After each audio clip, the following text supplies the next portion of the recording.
أعوذ بالله من الشيطان الرجيم بسم الله الرحمن الرحيم إن الدين فإن حاجوك فقل أسلمت وجهي لله ومن اتبعني وقل للذين أوتوا الكتاب والأميين أأسلمتم فإن أسلموا فقد اهتدوا وإن تولوا فإنما عليك البلاغ والله بصير بالعباد.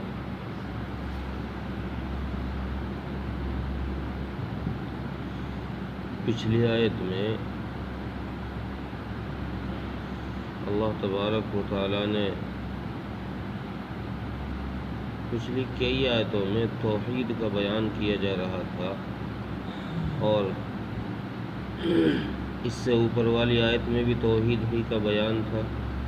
لیکن ساتھ ہی ساتھ اس توحید کے بیان کو اللہ تبارک و تعالیٰ نے اس انداز سے بیان فرمایا کہ دنیا کے دیگر مذاہب کو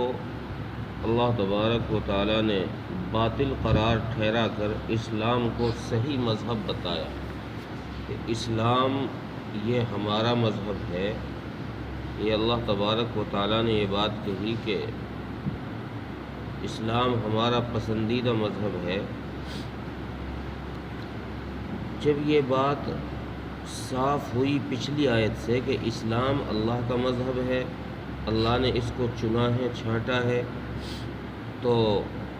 یہ یہود و نصارہ جو تھے انہوں نے رسول اللہ صلی اللہ علیہ وسلم سے جھگڑا کرنا شروع کیا اور یہ کہنے لگے کہ بھائی ہم بھی اسلام پر ہیں، ہم بھی مسلمان ہیں، ہمارا مذہب بھی اسلام ہے، جو یہ یہودیت اور نصرانیت ہے یہ تو ایک نسب ہے، ہمارا نسب ہے یہ، اس لیے ہم سے یہودی کہا جاتا ہے، یا عیسائیوں سے نصرانی کہا جاتا ہے، باقی اصل مذہب جو ہے وہ تو ہمارا اسلام ہی ہے. تو اللہ تبارک و تعالیٰ نے ارشاد فرمایا کہ نبی جی اگر یہی بات ہے تو پھر اس میں اختلاف اور جھگڑے کی بات تو کچھ ہے ہی نہیں. ہم نے یہ بات واضح کر دی ہے کہ اسلام اللہ کا پسندیدہ مذہب ہے اور اسلام کے اندر کسی قسم کا شرک اور کسی قسم کی بددیانتی نہیں ہے. آپ ان سے کہیے کہ اچھا چلو ہم نے مان لیا تمہارا مذہب اسلام ہے تو ایسا کرو. آپ صلی اللہ علیہ وسلم نے ارشاد فرمایا کہ بھائی ایسا کرو، میں تو اپنے آپ کو اللہ کی طرف متوجہ کرتا ہوں، میں نے اپنا چہرہ اللہ کی طرف متوجہ کر دیا، اور جتنے لوگ میرے ماننے والے ہیں انہوں نے بھی اپنا رخ اللہ کی طرف کر دیا. تو اب ایسا کرو، تم بھی اگر اسلام والے ہو تو تم بھی اسلام لے آؤ. جیسے ہم اللہ کے فرما بردار ہو گئے، اللہ کی ذات کے ساتھ کسی کو شریک نہیں ٹھہرایا، تو ایسا کرو تم بھی ہماری طرح ہی ہو جاؤ.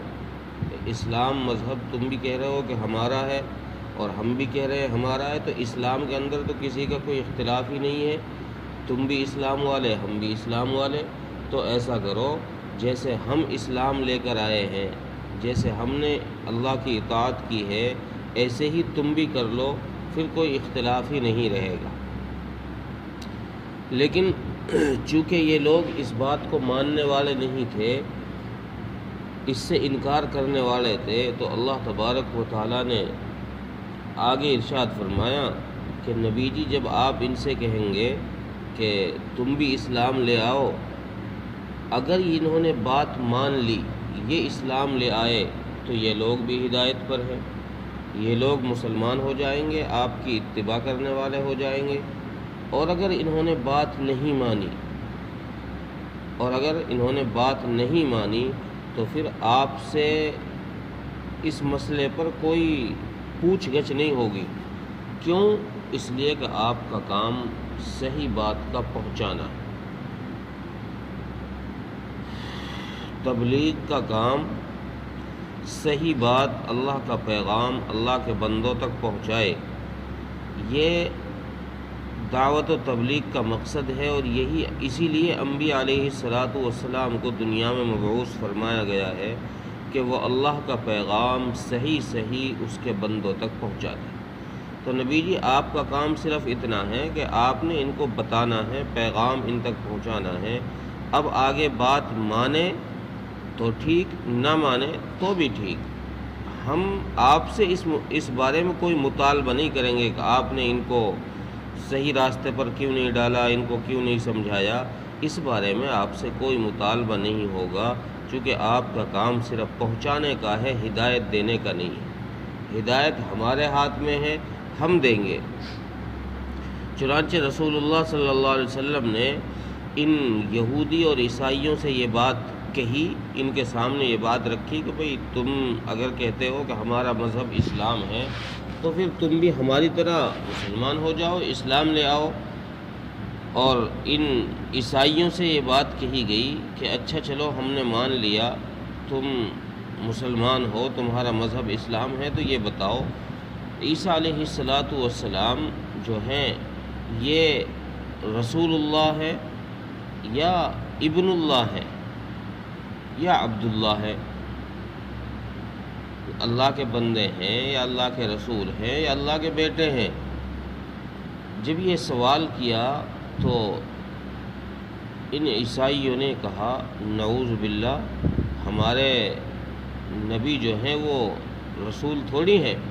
اللہ کے بندے تھوڑی ہیں، وہ تو اللہ کے بیٹے ہیں۔ جب انہوں نے اس بات سے انکار کیا اور حضرت عیسیٰ علیہ السلام کو اللہ کا بیٹا تسلیم کیا تو رسول اللہ صلی اللہ علیہ وسلم نے ارشاد فرمایا کہ بھائی تم تو یہ کہتے تھے کہ ہمارا مذہب اسلام ہے، حالانکہ سچ یہ ہے کہ تم میں سے ایک فریق یہود و نصارہ کو سامنے کر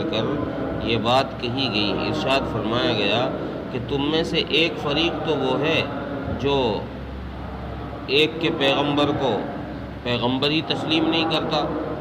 یہودی کہتے ہیں کہ عیسیٰ علیہ السلام پیغمبر ہیں، وہ پیغمبر ہی نہیں ہیں،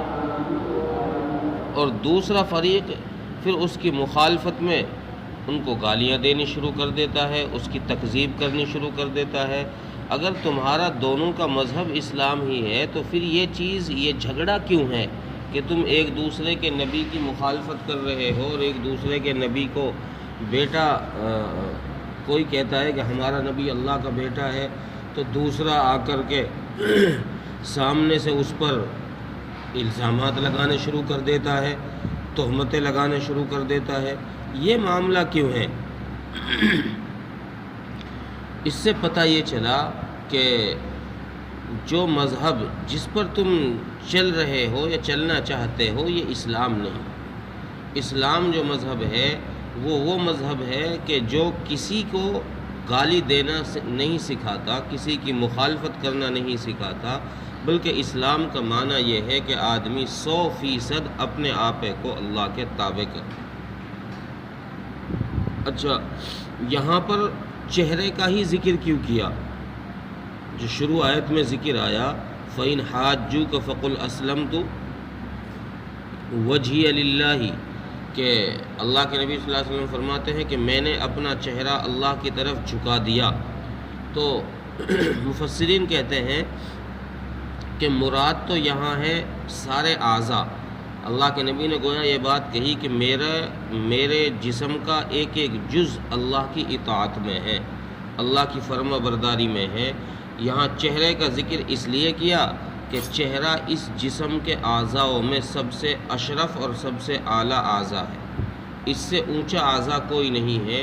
جب اعلیٰ چیز جس طرف متوجہ ہو جاتی ہے تو ادنا چیزوں کا حکم بھی وہی مانا جاتا ہے، ہاتھ کا، پیر کا، ان کا حکم بھی یہی مانا جائے گا کہ یہ بھی ادھر ہی متوجہ ہے جدھر چہرہ متوجہ ہے۔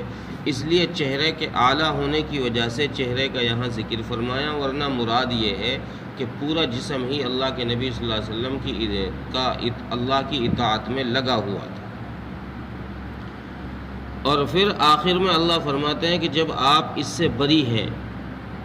ان کو پیغام پہنچا دیا اور ان تک بات پہنچا دی، تو اب ہدایت آپ کے ذمے چونکہ ہے نہیں، واللہ بصیر بالعباد، اب ہمارے ذمے ہے، ہم اب بندوں کو دیکھ رہے ہیں کس کو ہدایت دینی ہے کس کو نہیں دینی، کس کے دل کے اندر چاہت اور تڑپ ہے، کون بندہ ہماری طرف آنا چاہتا ہے، کون بات کو سیریس نہیں لے رہا اور مذاق اڑا رہا ہے، تو یہ نظر ہماری نظر میں ہے سب بندے، اس لیے آپ اس سے گھبرائے نہیں کہ فلاں نہیں ایمان لے کر آیا، فلاں ایمان نہیں لے کر آیا، یہ صرف آپ کا کام ہے پہنچانا، اس سے آگے اب ہماری نگرانی اور ہماری ذمہ داری ہے ہم کس کو کس راستے پر لے کر جانا چاہتے ہیں۔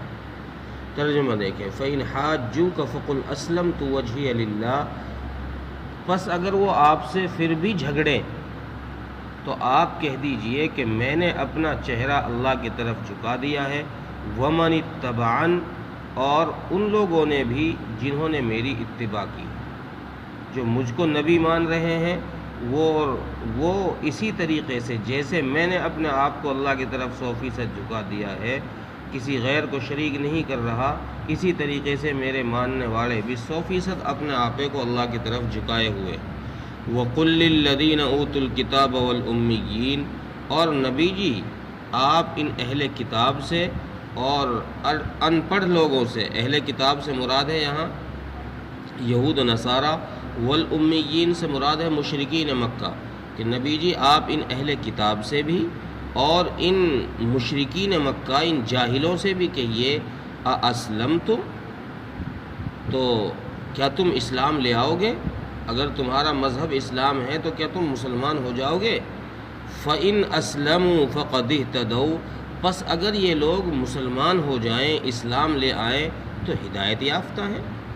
اچھے لوگ ہیں، ماننے والے لوگ ہیں، یہ بھی آپ کے ہی حصے میں آ جائیں گے۔